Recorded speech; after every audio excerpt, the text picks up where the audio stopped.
Pepe. Tutto qui, mi sembra pochino per sciogliere l'incantesimo. Pepe, Pepino, Pepetto, libera lei da ogni difetto. Sì! Via! Senti, cane, che cosa stai facendo? Lasciami in pace, così mi fai il solletico.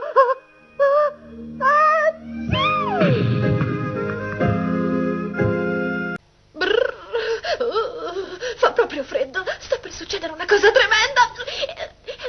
No, non posso starmi qui, devo riuscire a trattenermi. Sì!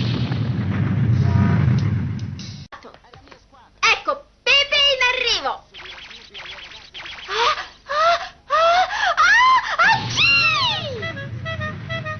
Sono proprio contenta di essere tornata normale. Proprio un caro ragazzo, Pierone. Sì! È il momento.